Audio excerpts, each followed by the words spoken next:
My name is Peter Hirschwell, Senior Vice President at the Journal of Commerce, and I'm here at the 4th Annual TPM Asia Conference in Shenzhen with Rich Nucci, who is the Director of the Cargo Control Division in the Office of Field Operations at U.S. Customs and Border Protection. Rich Nucci, of course, is the customs official who has hands-on responsibility for the ISF 10+2 rule that is in the process now of being fully implemented. Rich, thank you for being with us. Thank you, Peter. Appreciate it. When will do not load messages and penalties start being issued on 10+2? First of all, we'll go with liquidated damages claims. They're technically different than penalties, but liquidated damages claims would be the way we do that. Do not loads are a case-by-case basis. In terms of how they would be affected, those are really security questions. So we look at the specific circumstances and determine whether that would warrant a do not load or not. And date specific is something I really wouldn't get into, because that could be something we could apply at any point in time. We could start doing that right now if the circumstance warrant it. It is done right now, but it's very, very infrequently used. We will not, the plan is not to use do not loads as a routine enforcement tool for ISF. However, it is true, is it not, that you are now beginning to move into the enforcement mode on ISF after having spent the last year and a half educating the industry on what the rule is? That's accurate. We've begun to do a lot of non-intrusive examinations. We will send containers where we don't have an ISF through the X-ray, so we can in fact verify what's in there, verify that there's nothing that presents a security risk to us. We've begun to do that. That means delays in release of cargo, and there's a cost to that as well. So if there's no ISF, we have begun to enforce the requirement by virtue of the NII specifically. Some physical examinations are taking place as well if we believe the risk warrants it. So without a file, you could be looking at those two situations right now. Rich, what can importers do to avoid being tagged with a liquidated damage or having their cargo delayed? First and foremost is file.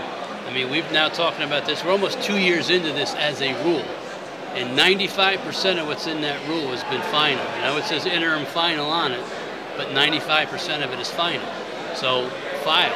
You've got to get the data to us. This is about the data to customs. It's not about generating claims for liquidated damages or revenue for the government. It's about the data so we can do the kind of risk assessment and targeting that we need to do to also facilitate the release of that cargo. So file. Work with your suppliers in the chain, your partners, your carriers, your NVOs, your freight forwarders, your broker, to get that data collated and filed to customs. And if you don't understand what's required, contact us at the port, contact us at headquarters. We'll work with you. What can you tell us about the use of the information in terms of to what extent all the new data that Customs is getting, because much of this is completely new data, is assisting you in your targeting efforts? Again, the genesis of the ISF was to target for national security, and that's what the data is being used for now. That data is compared against a lot of the data that we have historically and a lot of intelligence information that we have. That was designed to improve our targeting from a process perspective, but also from a results perspective, and that in fact is the case.